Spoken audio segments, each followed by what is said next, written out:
Senhor presidente, eu peço que some o meu tempo de líder, tempo da minoria. Pois não. Tempo de líder da minoria.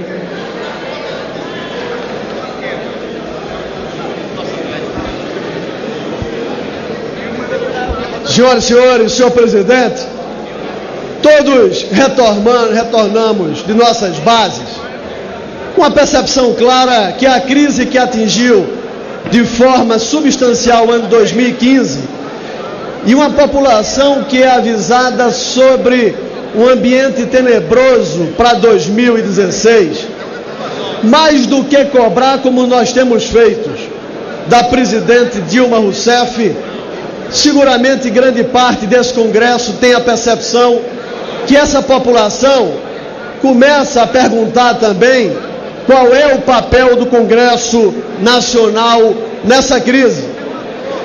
E nós temos deixado claro que a disposição, inclusive das oposições, é de se debruçar sobre uma agenda que possa apontar para uma saída dessa grave crise instaurada, mas só podemos fazê-la se a presidente da República apresentar uma agenda ao Congresso Nacional. Vejamos, um ano atrás, aqui na mensagem presidencial, a presidente Dilma apontava que era prioridade do seu governo o controle da inflação. E o que houve? Inflação de mais de 10%.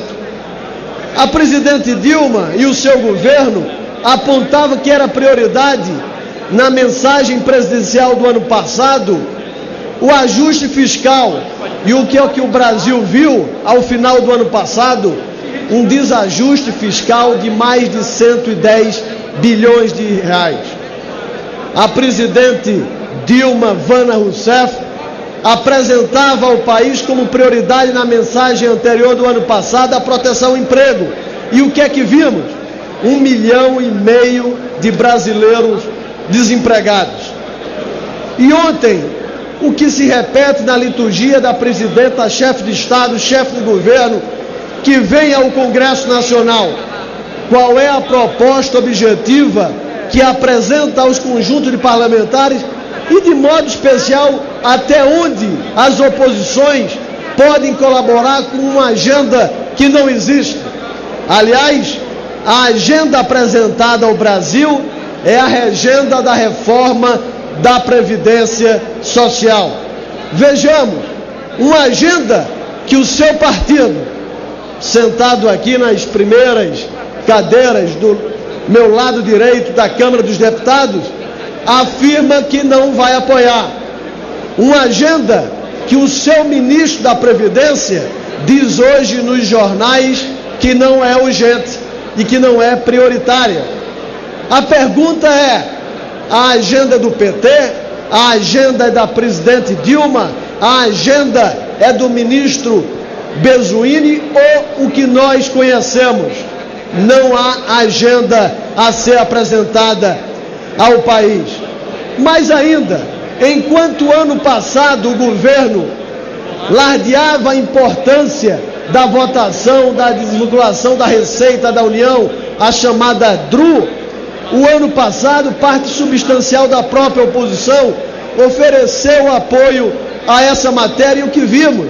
O governo não conseguiu avançar com essa matéria, mesmo tendo uma importante colaboração de votos de setores da oposição. O que nós temos assistido, senhoras e senhores parlamentares, é uma crise em que o Poder Executivo, como uma instituição forte que é a cultura presidencial brasileira, não conhece nenhuma outra solução a ser apresentada, a não ser, a longo prazo, reformas que o seu partido e o partido da presidente Dilma não aceita. Aliás, nós só vamos nos debruçar sobre qualquer papel de reforma apresentado pela senhora Dilma Rousseff se houver a posição formal antes de que fez o dever de casa com o apoio de seu partido.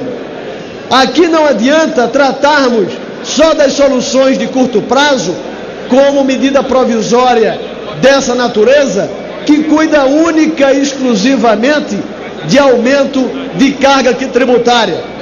Parte substancial dos parlamentares que estavam aqui quando derrotamos a renovação da CPMF, que o governo do PT ladeava que ia ser um caos nas contas públicas, quando nós derrotamos a CPMF e a sua renovação, sabe o que acontece? Basta buscar os dados e a imprensa do mês seguinte, após o fim da CPMF.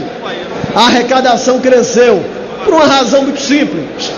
Os bilhões que foram retirados das contas do governo federal passaram a ser utilizados pela própria população, que gasta os seus recursos com eficiência, que não permite os desvios, como da Petrobras e os desvios que têm se dado ao longo do tempo. Aliás, não vimos ontem da presidente da República uma única fala, uma única referência ao que fazer sobre a Petrobras. A presidente, que hoje vai estar em cadeia nacional de TV, falando sobre o Aedes aegypti que assola a população brasileira, há anos é omissa em relação ao trato dessas questões. Lá no Nordeste ou em Pernambuco, meu estado, onde a microcefalia atinge a população com índices absolutamente preocupantes, já são praticamente 2 meses que a presidente da República esteve no estado, que o ministro, nosso colega deputado, esteve no estado, e efetivamente o que acontece com os municípios daquela região que é atingida mais gravemente? Zero de apoio de recursos federal. Nada mais do que falácia, discurso e retórica. A população sofre com uma epidemia das mais graves da nossa história, e que aqui é alardeada por importantes parlamentares nossos do parlamento brasileiro, que mostram a gravidade do que ia se dar, e o governo age de forma absolutamente lenta. Portanto, o 2016, em que o governo do PT faz o chamamento do Congresso para que participe e colabore com essa crise, a matéria-prima desse Congresso, a matéria-prima do parlamento, para discutir e poder tratar de matérias, é uma agenda. São matérias objetivas que reformem, se é que no que precisa, o Estado brasileiro, mas essa matéria-prima não há, por uma razão muito simples. A presidente Dilma não tem agenda, não apresenta a solução e o rumo de como sairmos dessa crise. Se o fizer, estaremos aqui para debatê-lo, mas só com retórica, só com discurso que aparente boa vontade, nada vai mudar na vida dos brasileiros, que vivem a mais grave crise política e a mais grave crise econômica da nossa história recente. Portanto, esperamos que o governo federal deixe o discurso de lado e apresente propostas objetivas, que não sejam só de aumentar o tributo sobre a população brasileira. Portanto, nessa orientação, a minoria marca a posição de sim em relação ao requerimento nominal de retirada de pauta dessa medida provisória.